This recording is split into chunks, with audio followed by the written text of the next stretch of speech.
I'm Deandra, and I'm making my video to say what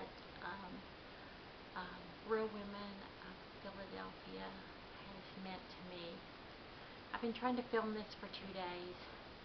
I get halfway through it and I start crying so much I can't even finish it.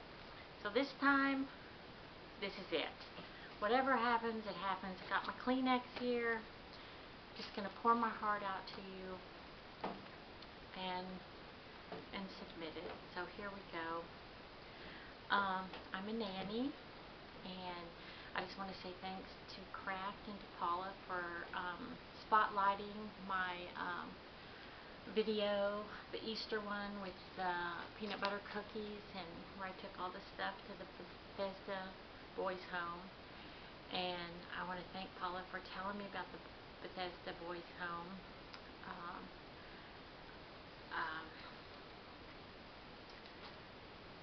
I really enjoyed going out there and meeting everyone. Let me get back to what does Real Women of Philadelphia mean to me. It's been exciting. It's been fun. It's been fun meeting all the new women, and it's just a great little group we have here. Everybody's so encouraging and so nice. I had to write down my notes because I'm just going to get lost here if I start crying, so bear with me, please. I enjoy cooking, and I enjoy, my biggest passion is children and helping needy people. So I just saw that I could combine the two, that the Real Women of Philadelphia has opened up another avenue for me to encourage you to look around you and to help other people. So going back to talking about the Bethesda Boys Home, I went out there and Elizabeth gave us a tour around. We got to meet some of those adorable boys. It's just a great organization, and I plan on staying in touch with them and having a really long-lasting relationship.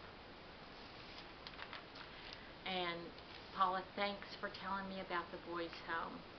I have several families and organizations I try to reach out to. One organization that I've been talking with and dealing with for a few months now is an orphanage in Haiti. It's really dear to my heart. The need there is still so great. You just can't imagine the stories I'm hearing coming out of there. I'm right now collecting boxes of medical supplies for them. Tylenol, Pedialyte, Motrin, Band-Aids. They need everything. Can you just imagine having a sick child and not having Tylenol or Motrin to give them? It's just so sad.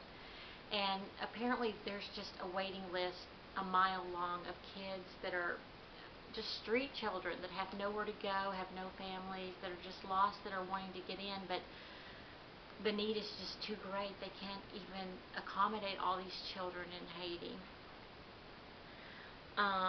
I want to go down there and help out, and I keep calling, talking to them, and they just keep telling me that, you know, coming by myself is just too dangerous right now. I just need to wait.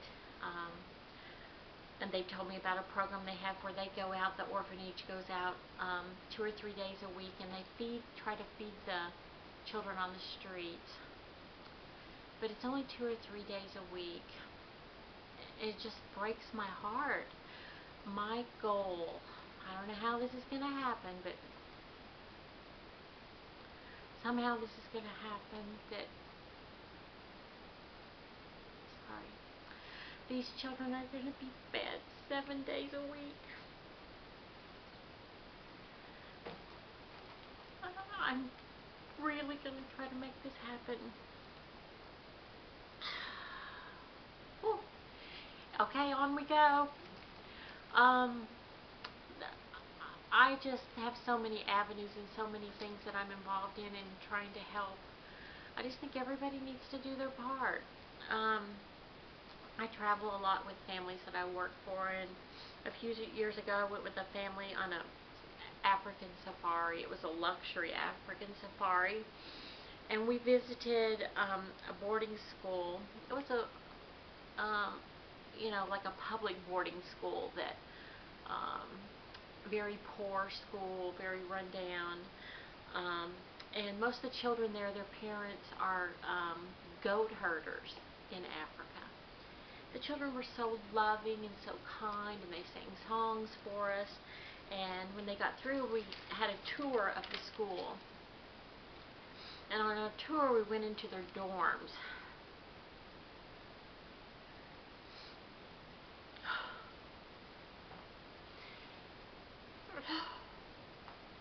When I walked into those dorms, I just burst out crying. It was just the saddest thing. There was just like wall-to-wall bunk beds, and they were telling us that the children sleep 5 to 6 per bed, the top and the bottom. And all there was in the room was like these foam mattresses that were so disgusting. Oh my gosh, they were disgusting. They need to be thrown away. There wasn't any sheets, blankets, pillows, and it was cold there at night. There was nothing. So I knew something had to be done. I went into the school office and I said, what can I do to make this happen? At least these children need blankets. To make a long story short, we ended up with sheets, blankets, pillows, new mattresses, new beds, everything. When you step up to help, things happen. I didn't have the money to buy all that, but it happened. It happened. In life, we can help in different ways. There's just so many ways, we could send it. You can send an encouraging card to someone. And food can play a big part. You could help in a soup kitchen. You could take a meal to a family that's going through a hard time. You could make a sack lunch and give it to a homeless person. I go into New York City once in a while, and when I go in, I take a big bag with me and I pack some sack lunches. And I always see homeless people, and I just reach in and give them a sack lunch. I just am so thankful that it's not me. My eyes have been opened in the last few years in that area of unemployed people and the homeless, because about 3 or 4 years ago, I worked for an employer, and there were 2 of us nannies, and we both made fabulous salaries, and she decided to downsize, and since I'd been the last nanny hired, I got let go. I had a brand new big house, a side business of a nanny agency, and the rug just came out from under me.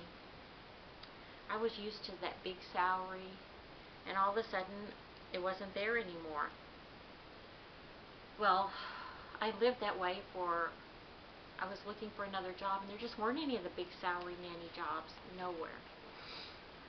So I lived, and money was going out, and a lot of money was going out in my business and my new house. Finally, I just thought, I can't do this anymore, so I had to move out of my house, and I was okay. I was one of the people, thank God, I had a savings account. I had some money. I could live, but I wouldn't be able to live the way I had lived before.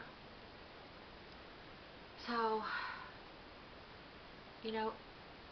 if it weren't for people in my lives, I could have been homeless. I could have been that person with nothing. What if I didn't have any money in savings? What would I have done? So my eyes are just really open to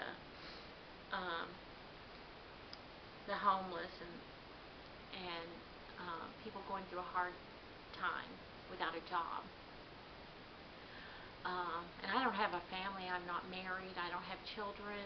So I just can't imagine if you had a family and you had to go through that. My heart just aches for these people.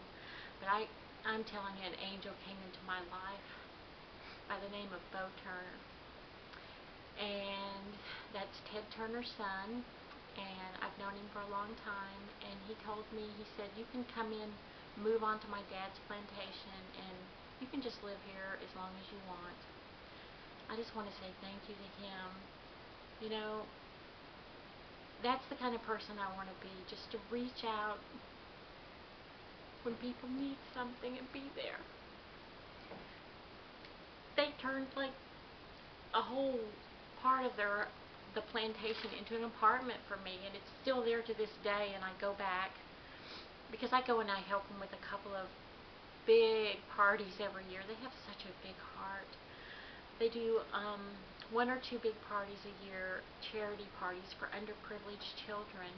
And I go and I do the party bags for the party. I do about 300 to 400 party bags, and I'm in charge of the dessert tent. Right up my alley. I love it. And I do my dessert tent for 600 to 1,000 people. And I don't do a generic dessert tent. I do it over the top. I decorate and make it cute and fun and beautiful for the kids, and it's just a lot of fun. And we do this for children that don't have things like this happen in their life, and just make it a fun day for them. We invite the kids from the Ronald McDonald House and their families. We invite the Boys and Girls Club.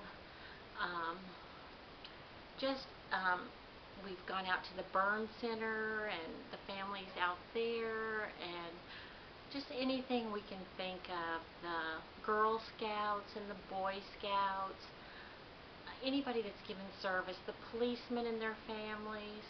It's just a really great thing that he's doing, and I just want to say thank you.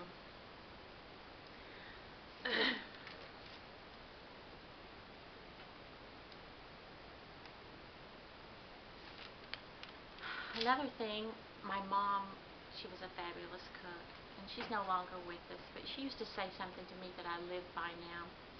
She would say, it's like everybody's in a line, and there's a lot of people ahead of you in line. They have a lot more than you, but don't ever envy those people and wish you were them. You need to turn around and see the very, very long line of people behind you. Those that have less than you or nothing. Be thankful for what you have and help those less fortunate.